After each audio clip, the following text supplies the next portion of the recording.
Today I'm going to be reviewing the Kat Von D Lock It Foundation. I know this is not a new foundation on the market, but it is kind of new for me. This is only my second time using this foundation. It was actually referred to me by a client. She was asking if I have it because that's a foundation that she loved to use. So I went and picked it up, and it was actually on sale when I got it. It was on a 25% sale, but the original price that it retails for is $35. So let me just go ahead and show you guys colors that I picked up. So that's it in the bottle. This is deep 71 and this is deep 74. So you can tell that the undertone on this one is a little bit more red and this one looks a little bit more yellow. I'm gonna go ahead and use this one, which is deep 71 warm.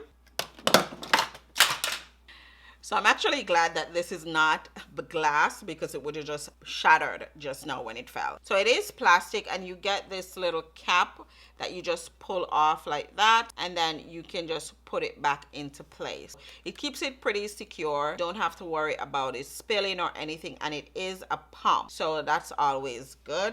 And I'm gonna do 2 pumps. As I said, the first impression was yesterday. I kind of know what suits me now. So I know that I definitely need 2 pumps. And yesterday I used my sponge, and as you can see right here, it just took up all the foundation onto the sponge. It started out good, but once I did the second layer, it just took it off my face. So this is what happened. So I'm not gonna use a sponge. I'm not sure if it's the foundation or if it's the sponge, but I have used a sponge before. It could be because my face also was really moisturized yesterday. So today I just use a light moisturizer. I actually use my Garnier Skin Active moisturizer, and I'm gonna go ahead and use my brush. This is the brush that I used yesterday, so you can tell that, you know, the brush did a very good job. It didn't really soak up the foundation or anything. I'm just going to dab it. It is a little bit warm than I would like, but I don't mind too much. The reason I'm doing one side first is because, as I said, I learned a lot from yesterday.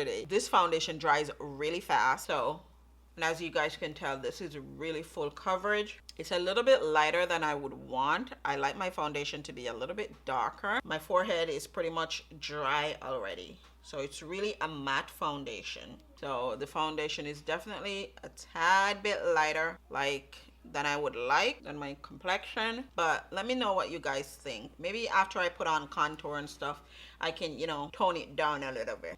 So the foundation is looking really matte, but it still has a slight glow to it, even though it's matte. That could be because you know, my skin is doing really well. I'm, you know, trying to really take care of it right now, so it is doing pretty good. And I know a lot of people have been asking me, you know, about my skincare and, you know, complimenting me on my skin, which I thank you. I will be doing another skincare update, so look out for that. First I was thinking it was a little bit too light, but it actually is not. So for contour, I'm going to use the ColourPop No Filter Concealer, and this one is in Deep Dark 56. And then I'm going to pull it up and pull this down, get rid of that double chin.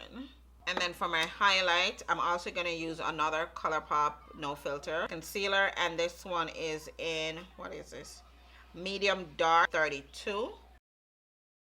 I love to use a brush to blend out my contour, especially this brush right. Another e.l.f. brush. This is your ultimate blending brush. Really blends out your contour.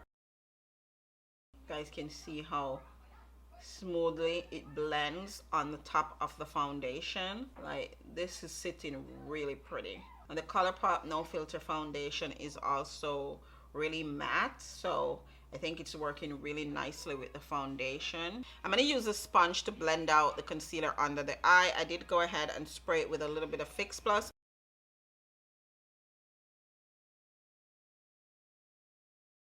And then I just go back in with the brush and blend out the edges. You don't want to see where the concealer stops and where the contour starts. You want a nice blend just like that. And I'm just going to go ahead and set, and I'm just dipping it into the powder. Make sure I get off all the excess. And I'm just pushing it into the skin. And I'm also going to carve out the contour. So now I'm going to go ahead and set the contour using the Anastasia Beverly Hills Contour Kit. I'm just using the darkest powder. And I'm using a really fluffy brush to do this. because I don't want the contour to be too, you know, chiseled out. Tap it in the contour area. So I'm gonna finish the other side and then I'll be right back, guys.